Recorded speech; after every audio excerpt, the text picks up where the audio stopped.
9h40 à Tel Aviv et on ouvre une page culture dans ce journal. Laetitia Loreni, bonjour, merci d'être avec nous. Sandy Fortis, merci également à vous. Alors on a appris hier soir la mort du réalisateur Ettore Scola à l'âge de 84 ans. Il avait marqué le cinéma italien. Sandy, qu'est-ce qu'on peut retenir de la carrière de ce grand homme? Exactement, c'était un grand maître du cinéma italien. Ettore Scola a réalisé 40 films en 40 ans de carrière. Il a dirigé les plus grands acteurs italiens, Sofia Loren, Marcello Mastroianni, mais aussi Nino Manfredi, Vittorio Gassman et Stefania Sandrelli. Il est né à Trevico en Campanie en 1931. Il commence sa carrière comme dessinateur satirique pour une revue humoristique, Marc Aurelio. Il devient ensuite scénariste et s'essaye à la réalisation en 1964 avec Parlons Film, un film à sketch comme c'était la mode à l'époque en Italie.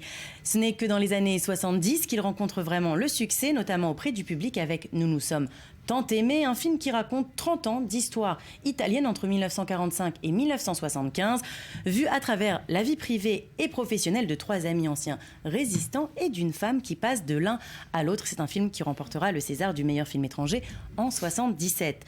Ettore Scola est régulièrement sélectionné en compétition du Festival de Cannes et collectionne les trophées comme le prix de la mise en scène justement du Festival de Cannes en 1976 pour Affreux, sale et méchant. Autre grand triomphe, Le Bal en 1983, cette adaptation virtuose et muette d'un spectacle du metteur en scène français Jean-Claude Panchna met en scène des couples évoluant sur la piste d'un établissement populaire, un film qui rassemble presque 1 million de spectateurs en France et une nomination aux Oscars. On regarde.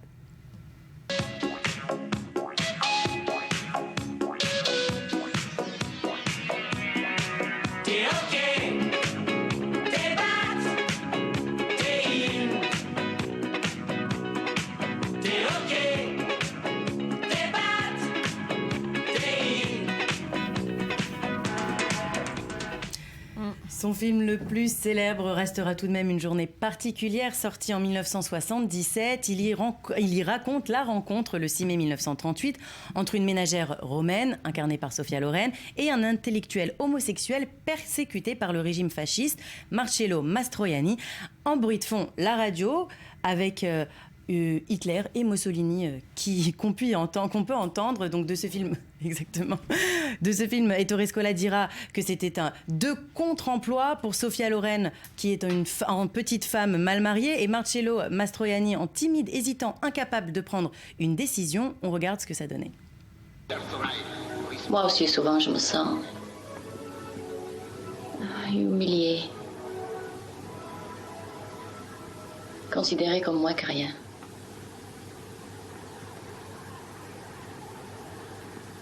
Mon mari ne me parle pas. Il donne des ordres.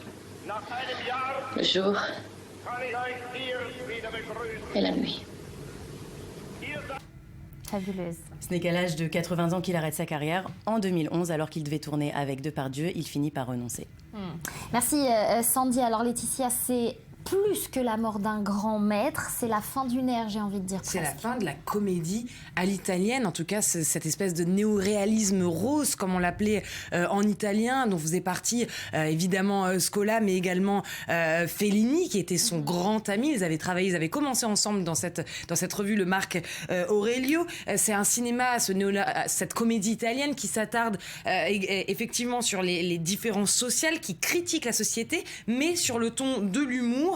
Lui, c'était Scola, le maître de la politique abordée avec ironie dans ses films. C'est aussi un peintre remarquable de la famille, Scola, de la famille italienne. C'était son grand sujet de prédilection. La famille, qu'elle soit bourgeoise dans la famille en 1987 ou alors sordide avec Affreux, sale et méchant en 1976.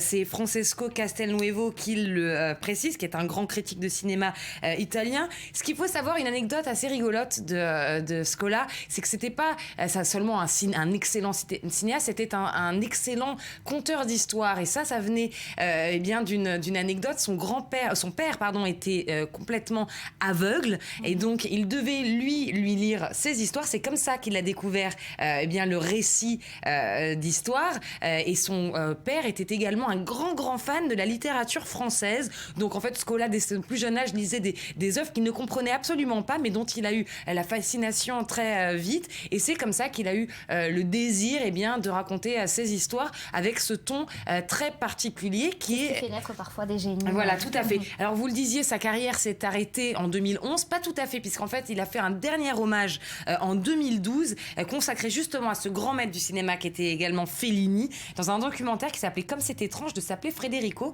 Regardez cet extrait.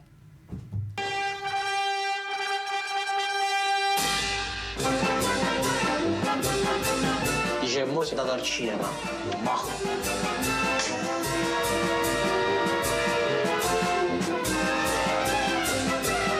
Avevo una certa attrazione fin da ragazzetto verso certi personaggi che venivano considerati stravaganti, cioè gli artisti.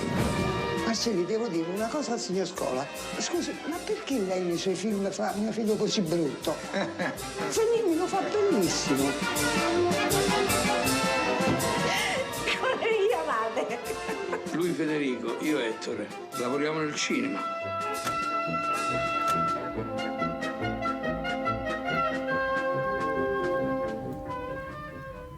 Et voilà, Laetitia qui a les yeux qui pétillent en parlant de... Mais il a quand même passé le flambeau plutôt bien avec toute cette nouvelle génération, les Sorrentino, les Moretti, etc. On a quand même un bon relais, quoi. Merci beaucoup, en tout cas, d'avoir été là ce matin pour en parler. Alors, ils ont quitté les États-Unis pour s'installer en Israël, en passant par le Libéria, et ce, il y a 50 ans. Les Black Hebrews, c'est comme ça qu'ils se qualifient eux-mêmes, les Hébreux noirs en français. Le grand dossier s'intéresse aujourd'hui à cette communauté qui affirme être la seule à vraiment descendre d'Abraham. Regardez.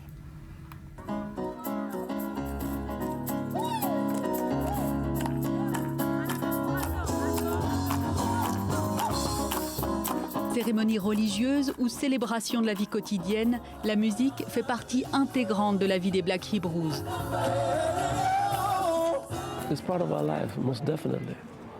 C'est la chose la plus importante de notre vie, car c'est ce qui a permis à notre peuple de conserver son identité à travers l'histoire. Quand nous avons été emmenés comme esclaves, il nous était interdit de parler notre langue, ni de faire quoi que ce soit en rapport avec notre culture. Les chants, ça nous a permis de garder le lien. Nous chantions par exemple des louanges à la rivière Jourdain, car c'est de là d'où nous venons. Les Black Hebrews sont des Afro-Américains qui affirment descendre en ligne directe d'Abraham. Dans les années 60, Ben Carter, un ouvrier de Chicago, va prôner le retour en Terre Sainte pour sa communauté. Ils sont des centaines à le suivre au Libéria, puis en Israël. Parmi ces pionniers, le bassiste Charles Blackwell, alias Prince Ezekiahu. Il fonde rapidement les Soul Messengers afin de subvenir aux besoins de la communauté. Nous avons commencé à nous entraîner et à bien maîtriser toutes les chansons israéliennes. Notre première performance a été un énorme succès car le public israélien ne s'attendait pas à ce que tous ces visages noirs parlent hébreu. Ça a été un choc pour eux et nous sommes tout de suite devenus célèbres. Pourtant, au départ, ceux qui se présentent comme les seuls vrais descendants du peuple élu trouvent un accueil glacial en Israël. Les Black Hebrews se voient refuser la citoyenneté israélienne et n'ont aucun statut légal. Quand je suis arrivée, nous étions très isolés. Nous étions même rejetés. La plupart des gens nous demandaient « Qu'est-ce que vous faites ici ?» Ils ne comprenaient pas. Nous leur avons juste dit « Nous sommes venus pour vivre en terre d'Israël. Nous voulons représenter et soutenir Israël. » Mais lentement et sûrement, quand nous avons commencé nos tournées à travers le pays, mon boulot à moi consistait à chanter. L'ensemble du pays a commencé à nous accepter et à porter un regard plus chaleureux sur nous.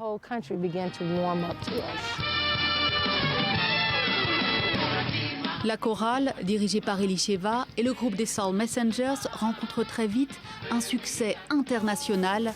En Israël, ils sont invités à jouer aux événements officiels et les membres de la communauté participent à des émissions musicales en prime time. En 2006, c'est un Black Hebrew qui est choisi pour représenter Israël lors de l'Eurovision. Ça a été un événement majeur, une grande victoire pour notre communauté. Tout ce qui nous met sur le devant de la scène et permet de montrer à la communauté au sens large ce que nous pouvons faire, eh bien c'est une grande victoire pour nous. Aujourd'hui, la communauté compte 3000 membres, pour la plupart installés dans le village de la Paix à Dimona. Les jeunes ont obtenu la nationalité israélienne et font leur service militaire. La musique, elle, continue de rythmer leur vie.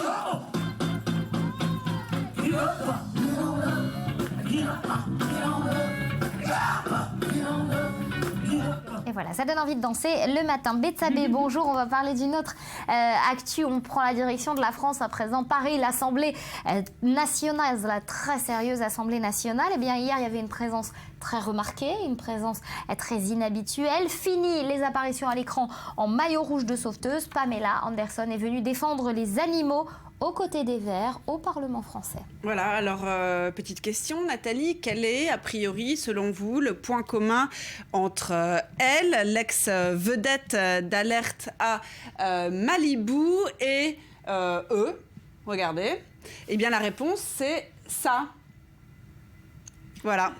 Rien ne pouvait prédire de leur rencontre et de leurs intérêts et batailles communs jusqu'au jour où la blonde de Malibu, je suis sûre qu'en cherchant bien, vous en trouverez, qui aurait identifié ce critère-là de son physique. Sa carrière cinématographique étant définitivement reléguée au passé, la vague de son succès passé et son maillot érodé, cette éprise de la cause Anatidé. On écoute Pamela Anderson à l'Assemblée nationale. En France, la première image culturelle de la cuisine française est du gavage et le massacre de 80 millions de canards et d'oies tous les ans. Étant canadienne, j'ai honte de la façon dont nous abattons les bébés phoques et donc j'ai de l'empathie pour beaucoup de citoyens français qui ont également une honte et une tristesse en voyant la misère dont souffrent ces oiseaux si sociables. Bah oui. Des oiseaux si sociables. Ils sont sociables. Alors, l'idée, elle nous vient de qui? Eh bien, d'elle, évidemment, Brigitte Bardot, qui a proposé à Laurence Abeille, c'est pas une blague, députée Europe Écologie Les Verts, est consciente que son projet de loi n'est pas des plus sexy. L'idée donc associée à la plantureuse Pamela Anderson à ce sujet, ni parce qu'elle est blonde ou parce qu'elle sait nager ou poser, mais parce qu'elle est connue, ou du moins elle l'était, et n'est pas novice dans le domaine. Elle a accompagné Paul Watson dans le cadre des travaux de la Fondation Sea Shepherd. Mais il y avait personne qui pouvait sensibiliser aussi bien que Pamela Anderson cette cause en France. Eh ben, il y en a d'autres qui aiment bien aussi. On aurait pu se servir de Jeanne Masse, par exemple, regardez, qui soutient ardemment la cause animale, même si elle semble plus attendrie par les loups en ce moment que les canards et autres animaux de la ferme. De Marion Cotillard ou Mélanie Laurent, qu'on a vu aux côtés de François Hollande en préparation de la COP21, accompagnant le chef de l'État aux Philippines, beaucoup d'entrain d'ailleurs.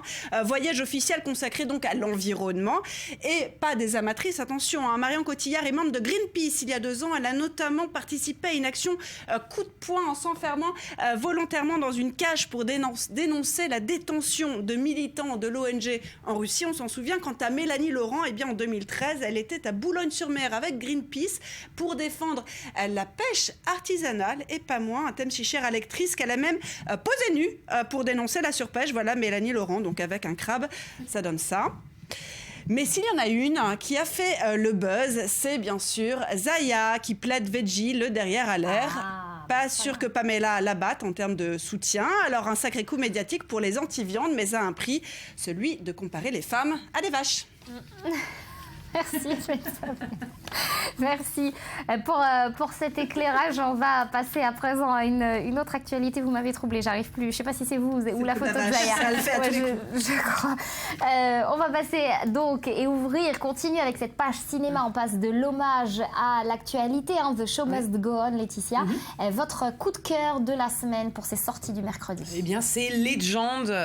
Dans Legend, on va voir double. Tom Hardy incarne les jumeaux Cray, Ronnie et Reggie. C'est un biopic des 2 frères gangsters qui ont fait régner la terreur dans le Londres des années 60. Un polar sombre et parfait pour un acteur qui est décidément surdoué. On regarde quelques images.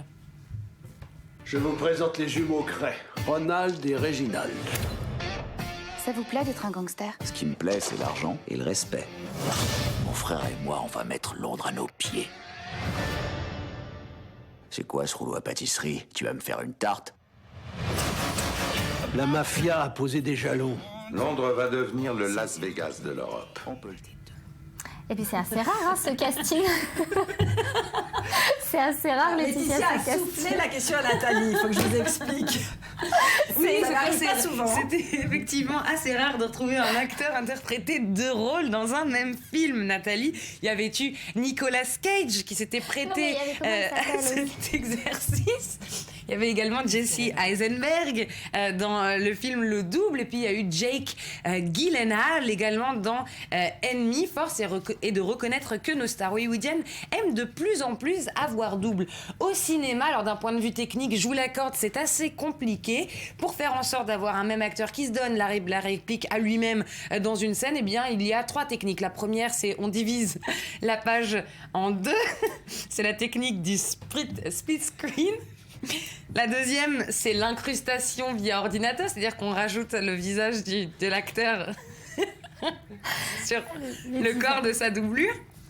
Voilà, donc c'est plusieurs techniques qui nous permettent d'avoir le même acteur jouer la scène avec lui-même. Laetitia, c'est donc pour les sorties Légende de la semaine, c'est mercredi. Désolée de vous avoir troublé. C'est donc la proposition et le coup de cœur de Laetitia pour cette semaine. Voilà pour l'essentiel de l'actu. On se retrouve demain, même heure, même chaîne.